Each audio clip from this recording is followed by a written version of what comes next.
这是一个关于人性和道德的故事。一架客机坠毁在雪山上，生还者以超人的意志力度过了72天，最终获救，被视为英雄。但当世人知道他们的求生手段时，他们又被看成是恶魔。大家好，我是追寻者。今天我们来了解一个真实的空难故事。乌拉圭空军571号班机空难，又被称为安第斯奇迹。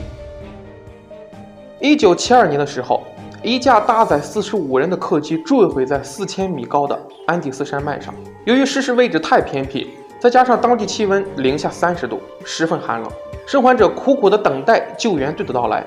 等来的却是救援队停止搜救行动的通知。16名幸存者把能吃的都吃了，最后他们为了生存做出了一个无奈之举，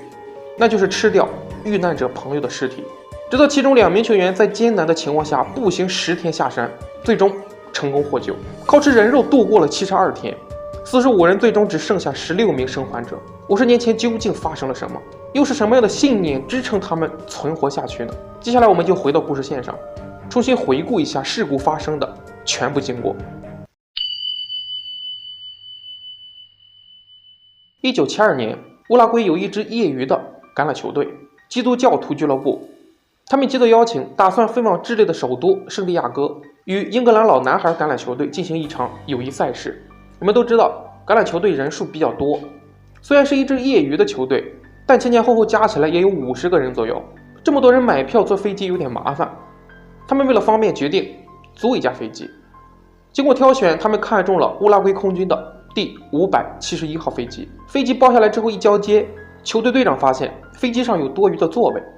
于是队长就通知这些球员们说，飞机上大概有10个空余的座位，所以队员们可以邀请自己的家人或者朋友一同前往，就当是球队的福利。球队里面都是些20左右的年轻人，很多人都是头一次坐飞机，都感到很新鲜，所以这10个座位立马就被填满了。其中有个叫帕拉多的球员直接预定了2个座位，带上了自己的妈妈和妹妹，一同体验一下坐飞机的感觉。可令他想不到的是，妈妈和妹妹踏上的是一条亡命之旅。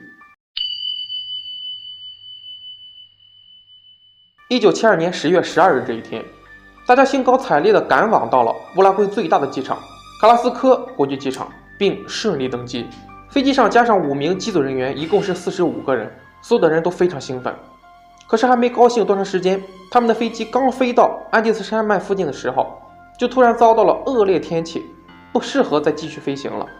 所以他们只好中途紧急迫降在附近的阿根廷的一个机场，等待着天气好转了再继续飞行。迫降之后，飞机上的45个人经过了1天的休整，直到第2天早上，他们发现天气有所好转，应该可以飞了。当时机长就决定重新起飞，可是根据当地以往的经验，当地人并不认同。如果飞机在这个时候起飞的话，那么在下午的时候正好飞到安第斯山脉，这个时候很容易会遭受到比较强烈的上升气流，这是非常危险的。安第斯山脉是世界上除了亚洲之外最高的山脉，从巴拿马一直延伸到智利，从北到南全长有8900多千米，是世界上最长的山脉。山脉中有许多6000米以上的高峰，山顶中常年积雪，气候经常变幻不定。可是对于这个忠告，机组人员根本就听不进去。机长菲拉达斯是个经验丰富的空军飞行员，他曾经成功飞过安第斯山脉29次，毕竟是乌拉圭空军里出来的，老司机呢比较膨胀，就非得中午起飞。当地人认为，既然是空军里出来的，人家有本事能飞，也就没有多说什么，那就让他们起飞吧。1972年10月13日早上，飞机重新起飞，当天下午14点，正好就开始飞过安第斯山脉。飞机上，球员们还在兴奋地讨论着接下来的战术，时不时地望向窗外，被这片雪山深深地震撼着。但他们不知道的是，他们的终点不是胜利，而是地狱。当球员们沉迷于这片风景还没多久，突然机舱开始了猛烈的震动，在飞行的过程中，果然就遭遇到了很强烈的一个上升气流。2个飞行员根本就没当回事儿，艺高人胆大，一顿猛操作，结果发现一点用都没有，飞机还是出现了很强烈的颠簸。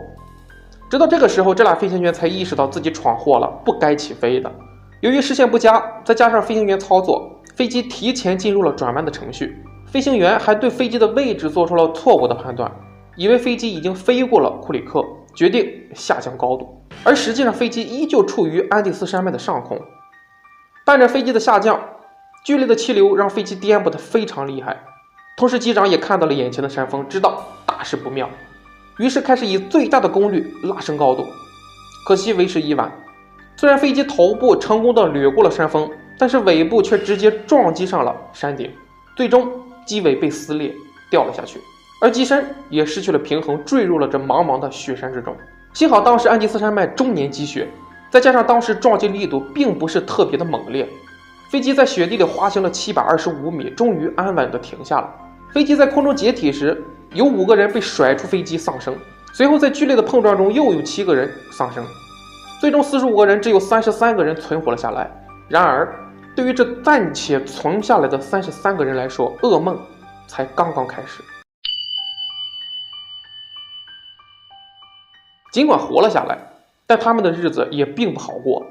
雪山夜晚的严寒是最可怕的死神，随时有可能在睡梦中收割了他们的生命。残破的机舱根本无法抵御夜间的风雪，夜晚的温度下降到了-30度，他们又没有御寒的衣物，尤其是那些受了伤的人根本就扛不住。当天晚上又有5个人被活活的冻死了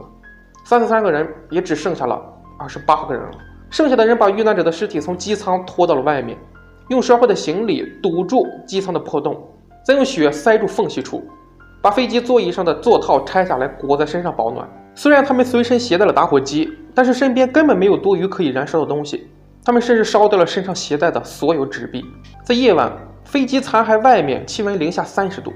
而飞机残骸里面也只有-25度。然而还是有人不断的死去，第3天只剩下了27个人。当飞机坠落之后，智利航空方面在1个小时之后确定了航班失联的位置，随即就派出了4架飞机沿途去寻找，但是都没有发现。随后智利联系了乌拉圭，经过推算认为飞机应该是在安第斯山脉最偏远地区。由于时间太晚，救援队决定第2天进行搜救工作。乌拉圭、阿根廷、智利3个国家共派出了11架飞机在安第斯山脉附近进行搜索。实际上这些飞机的辐射区域很广，确实有几架飞机搜寻到了飞机失事的地点，幸存者在雪地里面还看到了3架飞机飞过头顶。可是雪地里面白茫茫一片，连飞机的机身也是白色的，搜救的飞机根本就没法发现它们。搜救工作一共持续了8天，可惜的是他们并没有发现在雪地里面求救的幸存者们。官方认为在这么恶劣的条件下应该是没有人生还了。在空难发生后的第10天，收音机里传来消息，搜寻幸存者的活动已经停止了。幸存者们内心当中最后的一丝幻想瞬间就崩塌了。不仅是没有救援，他们还发现了一个更糟糕的消息，他们的食物已经全部吃光了，能吃的食物早就已经吃光了，甚至飞机座椅下面的稻草，但凡是进肚子的能咀嚼的东西全部都吃了。27个幸存者一直以为再坚持2天救援队来了就没事了，可万万没想到的是，等到的是停止搜救的通知，没有救援，没有食物，甚至连所剩的时间也没有多少。走投无路之下，剩下的27个人将如何求生？为什么他们又被称为恶魔？以上就是安第斯奇迹的上半部分，我们下期继续来看安第斯奇迹吃人肉的全部经过。点个关注，我们下期再见。